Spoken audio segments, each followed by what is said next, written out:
Wala po kasalanan ng asawa ko. Wala po yung baril. Sana po, tulungan niyo po asawa ko.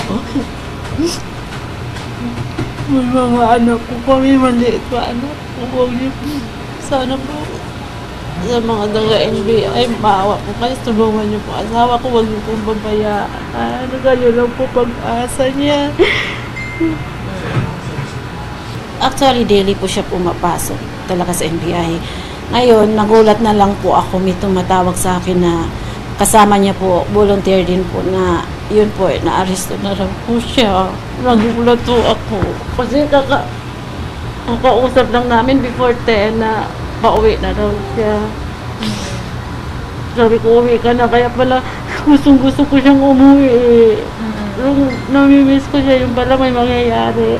Tapos, ayun, may tumawag sa akin na friend niya na na-aresto siya.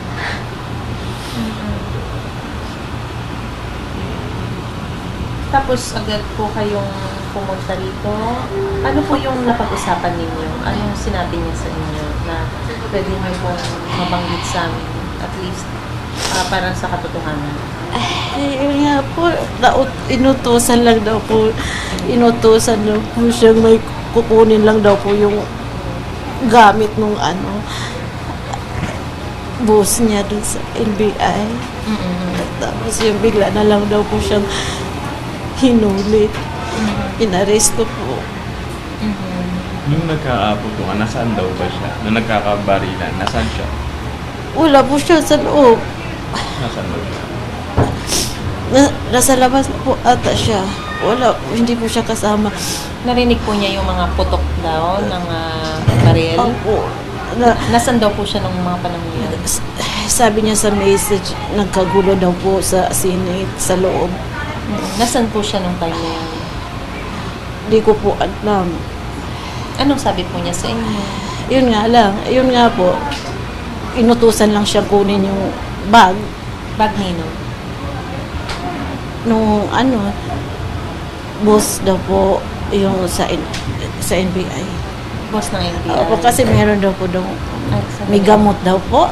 Ay, may kukunin lang daw gamot. Yun yung pagkakaalam niya. Wala po kasalanan ng asawa ko. Wala po yung baril. Sana po, tulungan niyo po asawa ko. May mga anak ko kami, maliit pa anak ko. Huwag niyo po. Sana po, sa mga taga-NBI, maawa po kayo. Tulungan niyo po asawa ko. Huwag niyo po babayaan. Kayo lang po pag-asa niya.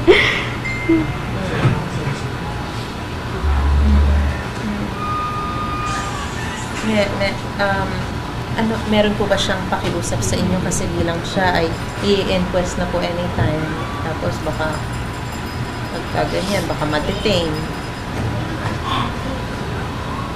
May sinabi po ba siya sa inyo na gawin po ninyo bilang asawa niya?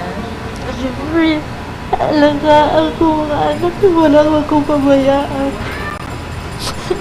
Huwag naman daw po ako mag-alala at hindi naman po siguro siya pababayaan.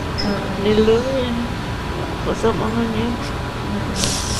Dahil malinis po konsensya niya. Wala po siyang ginagawa. Inosente po siya. Okay.